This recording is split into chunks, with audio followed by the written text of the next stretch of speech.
नमस्कार, big debate में आपका स्वागत है। मैं हूं आपके साथ दीपक भदौरिया। रास्ते में आओगे तो कुचल दिए जाओगे। जी हां, मध्य प्रदेश में बेलगाम और बेखौफ खनन माफियाओं ने एक बार फिर से अवैध खनन के खिलाफ कार्रवाई करने पर एक सरकारी मुलाजिम को मौत के घाट उतार दिया। कुछ यही संदेश दिया है। वहीं शहडोल जिले के बिहारी में खनन माफियाओं के द्वारा पटवारी की ट्रैक्टर से कुचलकर हत्या के बाद प्रशासनिक महकमे में हड़कंप है और सूबे में सियासत का बवाल मचा हुआ है। एक तरफ विपक्षी दल कांग्रेस सरकार पर हमलावर है, तो वहीं अब प्रदेश की पूर्व मुख्यमंत्री और बीजेपी की फाइन ब्रांड नेता उमा भारती ने भी घटना पर गुस्सा जाहिर करते हुए शासन और प्रशासन पर निशाना साधा है। इसी पर चर्चा कर उससे पहले देख लेते हैं रिपोर्ट। एमपी में माफिया राज, खनन माफियाओं की भेंट चढ़ा एक और घर का चिराग। बड़ा सवाल, सरकारी मुलाजिमों की मौत पर कब लगेगी लगाम? जी हाँ, अवैध उत्खनन के लिए कुख्यात मध्य प्रदेश में खनन माफिया एक बार फिर सरकारी मुलाजिमों पर कहर बनकर टूट रहे हैं। प्रदेश में खनन माफियाओं के हौसले इस कदर बुलंद हैं कि वो उनके रास्ते आने वाले सरकारी अधिकारी और कर्मचारियों की जान लेने से भी पीछे नहीं हट रहे। ताजा मामला शहडोल जिले का है, जहां खनन माफियाओं ने अवैध उत्खनन रोकने गए एक पटवारी को ट्रैक्टर से कुचलकर मौत के घाट उतार दिया। लेकिन ये कोई पहली घटना नहीं है। खनन माफिया की ऐसी दुस्साहिक घटनाओं की फेहरिस्त काफी लंबी है, क्योंकि मध्य प्रदेश में माफियाओं पर नजर डालने का अंजाम मौत बन चुका है। जिसने माफियाओं के खिलाफ नजर टेढ़ी की, उसे सिर्फ मौत मिली है। एमपी में माफिया राज। मार्च 2012 मुरैना में आईपीएस नरेंद्र कुमार सिंह की ट्रैक्टर से कुचलकर हत्या। अप्रैल 2015 में मुरैना के नूराबाद थाने में तैनात पुलिस आरक्षक धर्मेंद्र सिंह चौहान की डंपर से कुचलकर हत्या। जनवरी 2015 में मुरैना में अवैध रेत से भरे ट्रैक्टर को पकड़ने गई वन विभाग की टीम पर जून 2015 में शाहजहांपुर में अवैध खनन रोकने पहुंची महिला माइनिंग इंस्पेक्टर और उनकी टीम को घेरकर जानलेवा हमला किया। जून 2015 में बालाघाट में बौखलाए रेत माफियाओं के गुंडों ने एक पत्रकार का अपहरण करके जिंदा जलाया। साल 2016 में मुरैना में फॉरेस्ट गार्ड नरेंद्र शर्मा को ट्रैक्टर से कुचलकर मौत के घाट उतारा। साल 2017 में बेतवा में किए जा रहे अवैध खनन के खिलाफ जांच करने पर छतरपुर की एसडीएम आईएएस सोनिया मीणा को बंदूक दिखाकर जान से मारने की धमकी दी। सितंबर 2018 मुरैना के देवरी गांव में खनन माफिया ने वन विभाग के डेप्यूटी रेंजर की ट्रैक्टर से कुचलकर की हत्या। साल 2020 में सीहोर की रेहटी थाना क्षेत्र के जहाजपुरा गांव में कांस्टेबल को ट्रैक्टर ट्रॉली से कुचलने की कोशिश। मई 2022 में अशोकनगर में अवैध खनन रोकने पहुंचे वन कर्मियों पर लाठी डंडों से जानलेवा हमला। वहीं शहडोल में हुई घटना के बाद प्रशासनिक महकमे में हड़कंप मच गया है, तो दूसरी तरफ सियासत भी गरमा गई है। विपक्ष पहले ही रेत के कारोबार को लेकर शिवराज सरकार पर हमलावर है। ऐसे में अब पीसीसी चीफ कमलनाथ ने इस घटना को प्रदेश में रेत माफियाओं के दुस्साहस और उन्हें मिल रहे सरकारी संरक्षण से जोड़ते हुए शिवराज सरकार पर तीखा हमला बोला है। दूसरी तरफ पूर्व सीएम उमा भारती ने भी अपनी ही सरकार पर सवाल उठाते हुए इस घटना को शासन प्रशासन के लिए कलंक बताया है। मध्य प्रदेश में भारतीय जनता पार्टी के कार्यकाल में पिछले 20 वर्षों में 18 साल कम से कम सरकार रही है और खनन माफिया हमेशा हावी रहा है। 2013, 2016, 2018 और 2023 आप देखिए, लोग हत्याएं कर दी गई हैं, उनके साथ मारपीट की गई है। उसका कारण एक है कि जो भारतीय जनता पार्टी के मंत्री लोग हैं, उनके संरक्षण में तो खनन माफिया फल-फूल रहे हैं और यही कारण है कि आज खनन माफिया कोई कार्रवाई नहीं हो पाती है। उनके इतने हौसले बुलंद हैं, चाहे गिरधार पटवारी हो, चाहे महिला अधिकारी हो, चाहे कोई भी हो, यहाँ तक कि एसपी तक की हत्या की गई है मुरैना के अंदर। तो भारतीय जनता पार्टी के मंत्रियों के संरक्षण में खनन माफिया फल-फूल रहा है, उसी का परिणाम है कानून व्यवस्था ध्वस्त हुई है। कुल मिलाकर प्रदेश में एंटी माफिया अभियान के तहत बड़े स्तर पर माफियाओं के खिलाफ कार्रवाई का दावा करने वाली बीजेपी सरकार अवैध खनन और माफिया को रोकने में पूरी तरह नाकाम साबित हुई है। सरकार की तमाम कवायदों के बावजूद माफिया धड़ल्ले से नदियों का सीना छलनी करने में लगे हुए हैं। ऐसे में सवाल भी यही है, आखिर प्रदेश में बेखौफ खनन माफियाओं पर कब और कैसे लगेगी लगाम? Bureau report, Swaraj express, Bhopal.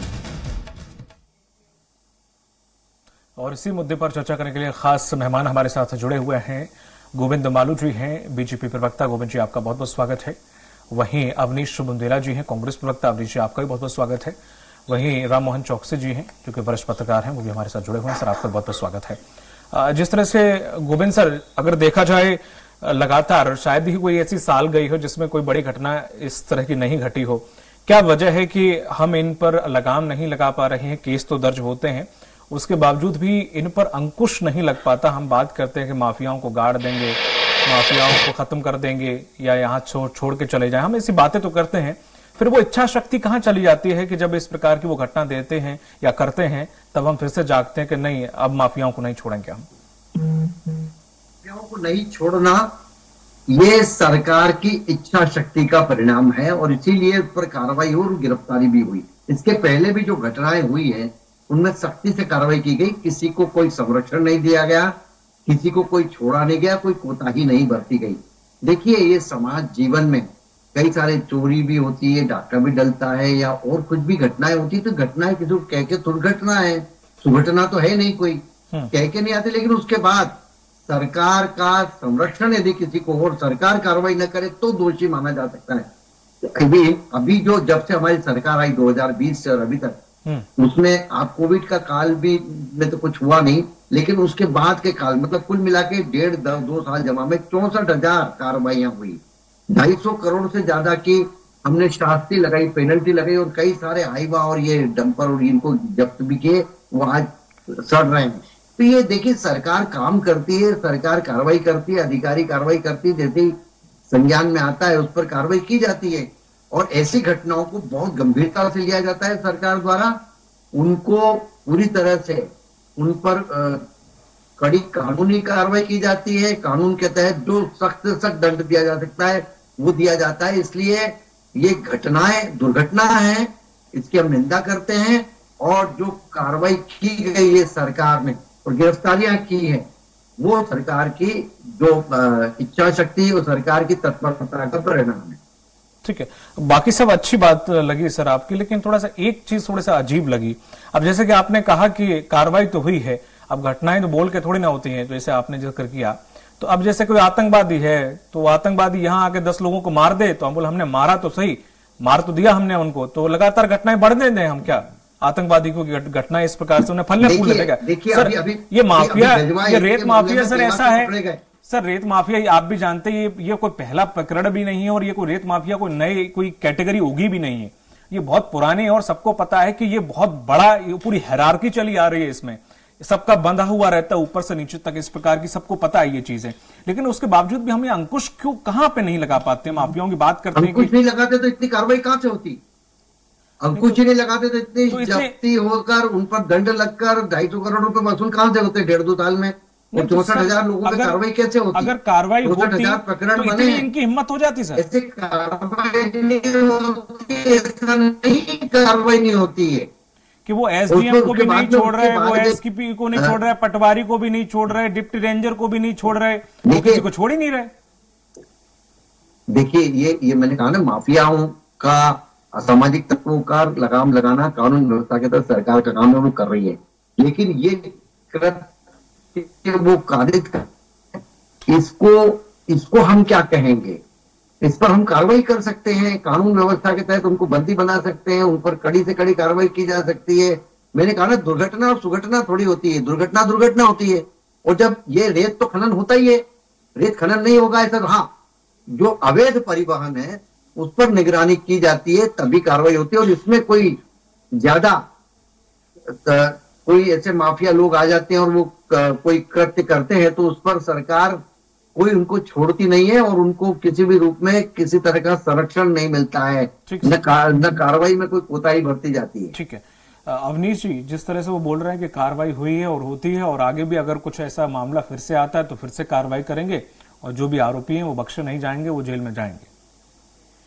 Deepak ji, जब आपका ये बुलेटिन शुरू हो रहा था, शुरू में लगभग 15 से 16 घटनाएं आपने गिनाई। आईपीएस नरेंद्र शर्मा जी के बारे में बताया, उनकी तो हत्या ही कर दी गई थी 2012 में। कांस्टेबल नरेंद्र चौहान जी की बात हुई और भी कई सारी घटनाएं की बात हुई। ये 2 घटनाएं मुझे भी याद है कि आपको याद हो, रेत माफिया मुरैना जिले में एक जगह एक थाने में बंदूकें छीन ले गए थे, पुलिस वालों को अंदर बंद कर गए। और आपको याद होगा कि ग्वालियर कंपू थाना क्षेत्र की भी घटना है कि जहां टीआई का सर फोड़ दिया था, वो भी रेत माफिया थे। इसके अलावा ध्यान रखें, एक पुलिस पार्टी थी दतिया जिले में, रात को पुलिस पार्टी लूट ली गई थी, फ्लाइंग स्क्वाड रहती ना रेत माफियों के लिए, वो तक लूट ली गई थी गृह मंत्री के क्षेत्र में। इसका कारण दीपक जी सिर्फ एक है कि सरकार ने कभी भी कितना जो ईमानदारी से कार्रवाई वो नहीं की। सरकार में रेत को लेके जितना ज्यादा अवैध खनन को संरक्षण शिवराज सरकार ने 18 साल में दिया, उतना कोई दे ही नहीं सकता। ये सिर्फ इसमें हिस्सेदारी की लड़ाई है। मैं एक बात बताता हूं आपको, कमलनाथ जी की सरकार आने के पहले रेत नीति इस तरह से थी कि सरकार को सिर्फ 150 से 200 करोड़ रुपए का राजस्व मिलता था प्रतिवर्ष। हमने जो नीति बनाई उससे एक बार में 1250 करोड़ रुपए का राजस्व आया। आप देखें, उसके बाद आपको इस तरह की घटनाएं कम देखने मिली, क्योंकि अवैध खनन पे हमने लगाम लगाई थी। हमारे कार्यकाल में 1 साल 1.5 साल तक 1.25 साल तक इस तरह की घटना आपको सुनने नहीं मिली। लेकिन जैसे ही हमारी सरकार गई उसके बाद 2 बार टेंडर हुए। इस बार सुना कि 400 करोड़ रुपए, सोचिए ऐसा कभी होता है कि सरकार ने जो टेंडर 1250 करोड़ में इशू किए हों, बढ़ना चाहिए थे। इस साल उल्टा आपने 450 करोड़ रुपए कम से बिडिंग लगाई। ये बताता है कि रेत खनन में शिवराज सरकार पूरी तरह से शामिल है, और यही कारण है कि ये खुद इनकी देखरेख में हर जगह, भिंड में वहां के नेता लोग रेत खनन कराते हैं, अवैध खनन कराते हैं। आज आप होशंगाबाद क्षेत्र में जाएंगे तो वहां के नेता कराते हैं। आप छतरपुर जिले में जाए तो बीडी शर्मा की देखरेख में वहां रेत का अवैध उत्खनन हो रहा है। तो भाजपा के नेता, सरकार, ये सब मिलकर रेत का अवैध उत्खनन करते हैं।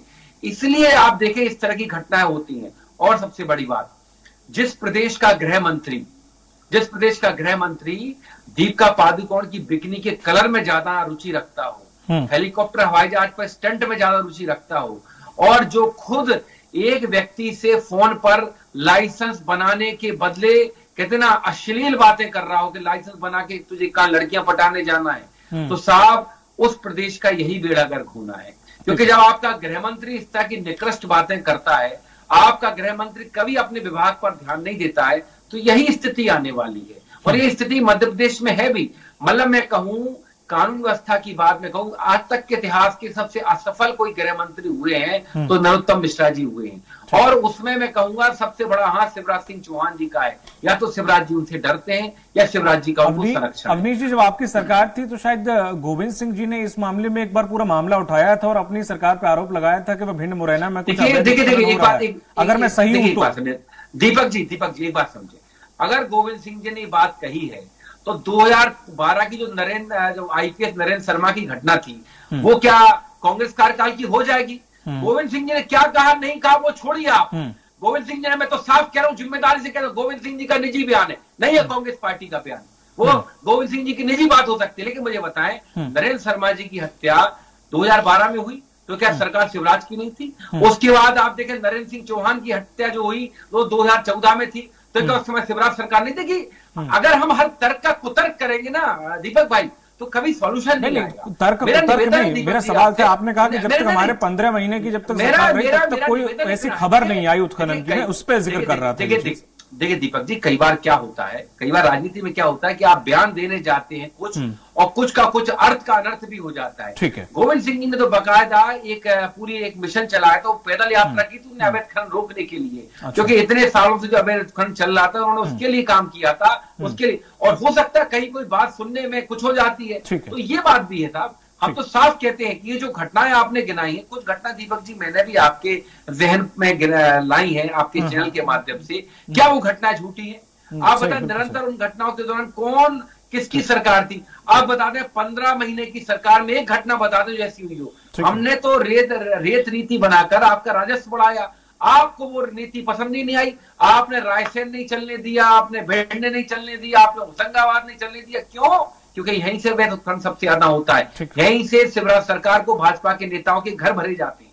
ठीक है राममोहन सर, जिस तरह से देखा जाए कि रेत माफिया बहुत पहले से हावी रहे हैं, और ये एक ऐसी कैटेगरी है माफिया की जो सबसे ज्यादा पावरफुल है, ये पूरी लॉबी है, ये इसमें कोई संदेह नहीं है और ना कहने में कोई संकोच है। और इसमें कई लोगों के कई बड़े हाथ भी सामने आते रहे हैं, बड़े लोगों के नाम भी सामने आते रहे, दबी जुबान में अगर बोले तो बहुत कुछ है इसके पीछे जो कि शायद कहीं ना कहीं हाइड कर दिया जाता है या हो जाता है। अब सवाल ये खड़ा होता है कि बहुत सारे ट्रक निकलते हैं, रोज निकलते हैं, न जाने कितने चेक पोस्ट होते हैं, न जाने कितने पुलिसकर्मियों से टकराते हैं, कभी मामला सामने आता नहीं, सब कुछ ऐसे तैसे करके चल जाता है। जब कभी शिकायत होती है या बड़ी कोई खबर किसी बड़े चैनल पे चलती है तो शायद कार्रवाई हो जाती है, कुछ ऐसी, उसके बाद खाना पूर्ति खत्म हो जाती है। तो क्या वाकई इस पर आखिर क्यों कंट्रोल, क्यों सरकार या फिर प्रशासन या गृह विभाग किस तरह से कार्रवाई क्यों करने से चूकता है या क्यों करने से डरता है उस प्रकार की?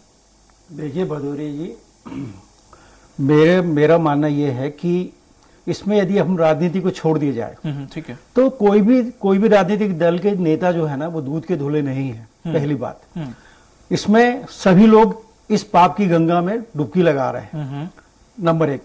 नंबर दो, सवाल यह है कि जब कोई बड़ा प्रशासनिक अधिकारी इस पर कार्रवाई करने जाता है तो मध्य प्रदेश में तो ये उदाहरण भी सामने आए हैं कि यदि वो आईपीएस है या आईएएस है तो उसका भी माफिया वालों ने, रेत माफिया वालों ने उसका ट्रांसफर करवा दिया है, उसको अपनी सीट से बाहर करवा दिया है।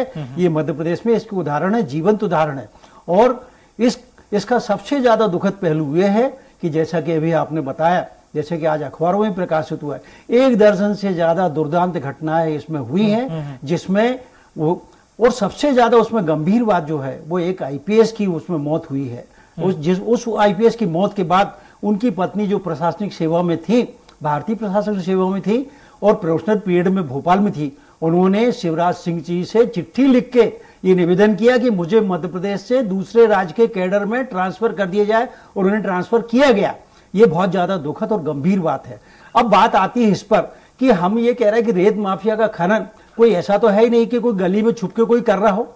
आप नर्मदा नदी देख लीजिए, आप चंबल देख लीजिए, आप कोई भी मध्य प्रदेश की नदी देख लीजिए, हम मध्य प्रदेश की बात कर रहे हैं, वहां पर क्या आपको ये मशीन नहीं दिखती, फोगलेन मशीन नहीं दिखती जो आधी नदी में खड़े होकर जो रेत को उगाई करते हैं, रेत को भरती हैं, डंपर से भरती हैं, रात भर डंपर चलते हैं और धड़धड़ा कर चलते हैं।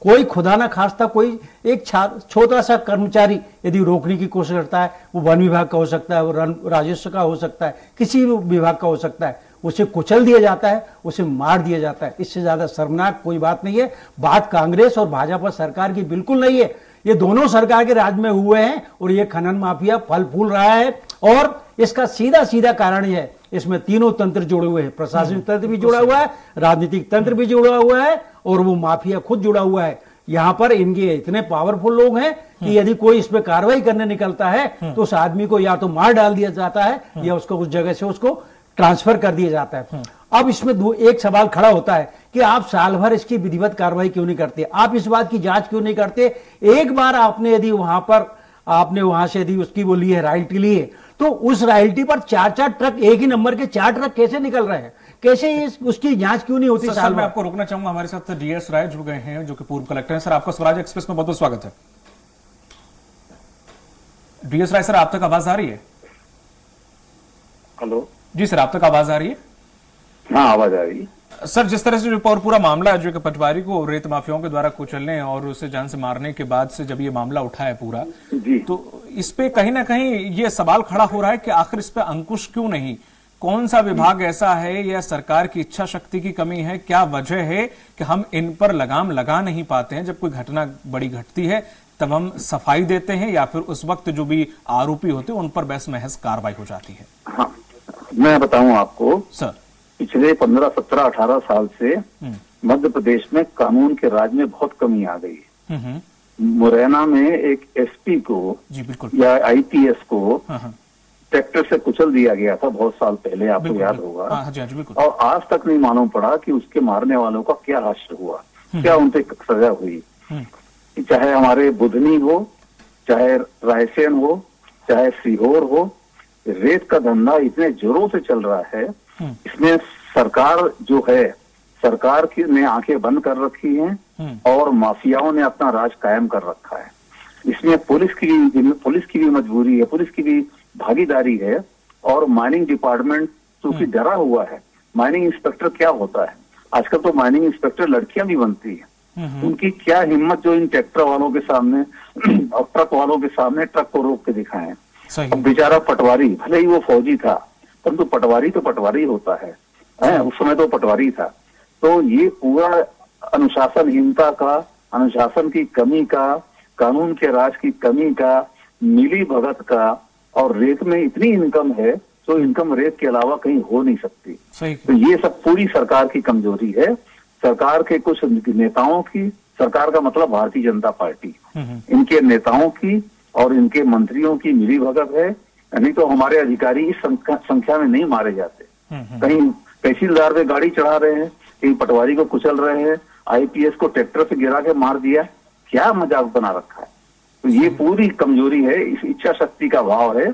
यदि रेत की खदानें चलाना ही है, सरकार ठेके देती है तो उस पर नियंत्रण रखे, उसमें माइनिंग डिपार्टमेंट को इतना ताकीद करे, और जो माइनिंग इंस्पेक्टर को हाथ लगा दे उसको उठा के सीधे बंद कर दे उसको सालों तक। वो तो कभी होता नहीं। हमारे यहाँ जो रायसेन जिले में और सीहोर जिले में और भोपाल में चौहान बंधु के नाम से सैकड़ों ट्रक चलते हैं जो नंदा जी से रेत ला के भोपाल में भेजते हैं, और किसी की मजाल है जो उनको रोक ले, क्योंकि उसके पीछे लिखा हुआ है चौहान बंधु। आप समझ सकते हैं मैं क्या कह रहा हूँ, चौहान कौन है अपने यहाँ। तो ये बहुत दुखद स्थिति है, और इससे कांग्रेस पार्टी, यदि उम्मीद है कि जब कांग्रेस पार्टी आएगी तो जैसे पहले माफियाओं पे उन्होंने कंट्रोल लगाया था, रेत माफिया भी कंट्रोल लगाएगी। पूरे प्रदेश की नदियों की रेत को खोद डाला इन्होंने, नदियों को छलनी बना दिया, नदियों में रेत नहीं मिलती, नदियों में अब कंकड़ मिलते हैं, इतनी रेत निकाली। और एक पनडुब्बी नाम की मशीन होती है जो पानी के अंदर से रेत निकालती है, यदि आपने नाम सुना हो तो, पनडुब्बी बोलते हैं उसको। वो नदी के पानी के अंदर से रेत निकालती है। तो यदि रेत नहीं होगी और केवल नदी के तल में केवल कंकड़ ही कंकड़ होंगे तो क्या आगे जाके क्या होगा। ये इस पे बहुत गंभीरता से जनता को भी विचार करना चाहिए। अच्छा, इसमें बड़े बड़े लोग शामिल हैं, ये केवल गरीबों का काम नहीं है, ये माफिया है पूरा। 10-10 ट्रक बेचते हैं। रेत का भाव तो आजकल सब्जियों से भी ज्यादा है। बिल्कुल सर, इसी का जवाब मैं हमारे साथ जो प्रवक्ता जुड़े हुए हैं दोनों पार्टी उनसे ले लेता हूँ। बहुत बहुत शुक्रिया सर हमारे साथ जुड़ने के लिए। मालू जी ये पूर्व कलेक्टर थे और हो सकता है वो उनकी व्यक्तिगत राय है या जो भी एक्सपीरियंस उनका रहा है, मैं इसको कोई टिप्पणी नहीं करूंगा, पर आपने पूरा सब कुछ सुना, इस पर अब कुछ कहेंगे आप? अगर ये प्रवक्ता के रूप में बोल रहे थे पूर्व कलेक्टर, उनको वो लगातार हमेशा अभी पूरे बयान में उन्होंने केवल भारतीय जनता पार्टी को कोसा और कांग्रेस की तारीफ की। अरे कलेक्टर का ये दायित्व है, सही बात करे वो। अब वो कांग्रेस आएगी तो नहीं होगा। कांग्रेस के टाइम क्या सारा का सारा राम राज्य था क्या? कुछ नहीं होता था क्या? माफिया नहीं थे तब?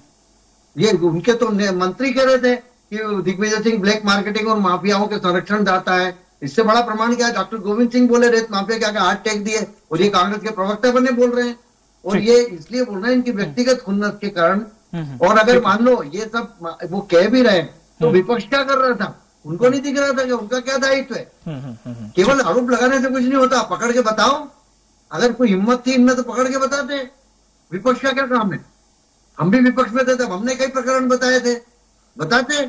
इसलिए हमने सख्ती से कार्रवाई की है, माफियाओं को पकड़ा है, जकड़ा है, उन पर उनको जेल पहुंचाया है, उन पर कड़ी कानूनी कार्रवाई की। अब ये कानून का राज ही नहीं था, कलेक्टर क्या करे? सर समय कम है मालू जी, इसलिए माफी चाहूंगा, मैं दूसरे को वक्त देना पड़ेगा। कांग्रेस प्रवक्ता सर थोड़ा सा कम शब्दों में खत्म करिएगा क्योंकि समय नहीं है, मुझे वरिष्ठ पत्रकार से। मैं दीपक जी कहूंगा, राय साहब पूर्व कलेक्टर को आपने बुलाया तो कुछ उम्मीद से बुलाया था, किसी कारण से बुलाया वो अपने चैनल पर। ऐसा तो है नहीं कि रास्ते चलते अगर उनने कोई बात कही तो उन्हें अपने वो सही बात कही है। तो रेत का जो व्यापार शुरू हुआ है, आप देखें प्रदेश में, प्रदेश की बात कर ले, 2007 से शुरू हुआ है। उसके पहले रेत इतनी कीमती नहीं थी। जब से निर्माणकार एकदम बढ़े और रेत की उपयोग ज्यादा बढ़ा, क्योंकि उसके बाद तक ये इसमें टेंडर वगैरह होना शुरू हुए। तो देखिए जो उन्होंने कहा बिल्कुल सही कहा है कि आप ये कह रहे विपक्ष क्या कर रहा है, विपक्ष ये कर रहा है, हम तो सवाल खड़े करते ही रहे। कल नरेंद्र शर्मा जी की मौत पर क्या हम चुप रहे? डॉक्टर गोविंद सिंह ने सवाल तुम्हारी सरकार पे करने का भाई। ठीक है, मैं एक लास्ट कमेंट में वरिष्ठ पत्रकार से लेना चाहूंगा सर। राममोहन सर, अवनीश जी चूंकि समय खत्म हो चुका है, माफी चाहूंगा। हमारा लेना देना नहीं है, हम तो पार्टी की लाइन की बात कर रहे हैं। ठीक है, इसमें मुझे राममोहन जी के लास्ट कमेंट चाहिए सर। सरकार को मिले सर ठीक है राममोहन सर, हो सकता है कि सरकार में कुछ ऐसे लोग भी हों या सरकार खुद भी करे, लेकिन कमाल की बात यह है कि जो विभागों को जो जिम्मेदारी या फिर जो दायित्व सौंपे जाते हैं बहुत स्पष्ट है कि चाहे वो वन विभाग हो, चाहे वो खाद्य विभाग हो, ये विभाग भी कुछ ऐसा नहीं कह सकते कि बहुत ईमानदारी से अपना काम कर रहे हैं। अगर ये विभाग भी भले ही अपनी ईमानदारी से काम करें या इनके जो लोग ईमानदारी से काम करें, तो भले ही सरकार को हो सकता है कि वो इच्छा शक्ति या फिर वो उस तरह से नहीं कार्रवाई कर रही हो, लेकिन ये जो विभाग की इनकी जिम्मेदारी, अगर ये भी अपना काम सही से पूर्ण कर लें तब भी ये नौबत ना है जो इस वक्त है। देखिए, विभागों का काम जो है वो साल भर, एक दिन के लिए नहीं करना है उनको, साल भर के लिए उनको छानबीन करना है, साल भर उनको छानबीन मारना है। लेकिन इसमें क्या है, सबसे बड़ी प्रॉब्लम ये है कि जो विभाग के जो कर्मचारी हैं, कुछ कर्मचारी हैं, कुछ अफसर हैं, जो माफिया से जुड़े हुए लोग हैं, ये क्या करते हैं, ये छापा की कार्रवाई के पहले उनको सूचना देते हैं कि आज यहाँ पर कार्रवाई हुई। मेरा कहना ये है कि जब छापा मारने वाला दल जाए तो उसके साथ पर्याप्त पुलिस बल होना चाहिए और साल भर ये कार्रवाई चलना चाहिए, केवल एक दिन के लिए नहीं होना चाहिए। और रेत नीति को इतना स्पष्ट बनाना चाहिए ताकि इसमें किसी प्रकार का घालमेल ना हो, और रेत नीति के घालमेल के कारण ही ये खनन माफिया फल फूल रहा है। और इसमें सरकार का प्रशय, चाहे कोई भी सरकार रही हो, उसका प्रशय हमेशा रहा है और रहेगा। यदि आपको ईमानदारी से काम करना है तो आप इसको साल भर छानबीन करिए। आप ये देखिए कि डंपर जो चल रहे हैं, एक नंबर पर 5-5 नंबर, 10-10 नंबर कैसे चलते हैं, इसकी जांच कौन खत्म हो गया जी। बहुत बहुत शुक्रिया गोविंद सर आपका, और अवनीश जी आपका, और राममोहन चौकसी सर आपका, तीनों लोगों का बहुत बहुत शुक्रिया हमारे साथ जुड़ने के लिए। तो जिस तरह से मध्य प्रदेश में देखा जाए, खनन माफियाओं का राज अभी से नहीं, बहुत पहले से है। लगातार इनके खात्मे की बात की जाती रही है, बड़े बड़े वादे और दावे करते रहे, बड़ी बड़ी कार्रवाइयों की बात करते रहे, लेकिन जमीनी स्तर पर ऐसा कुछ हाल ही में देखने को नहीं मिला। प्रदूषण बोर्ड मंत्रालय ने अभी हाल ही में रोक लगा दी रेत के, जिसकी वजह से रेत के दाम और ज्यादा बढ़ गए, और ज्यादा मध्य प्रदेश की किल्लत हो गई। तो इस वजह से और ज्यादा अब खनन देखने को मिल रहा है, जिसका नतीजा आप सबके सामने है। मुझे दीजिए इजाजत, नमस्कार।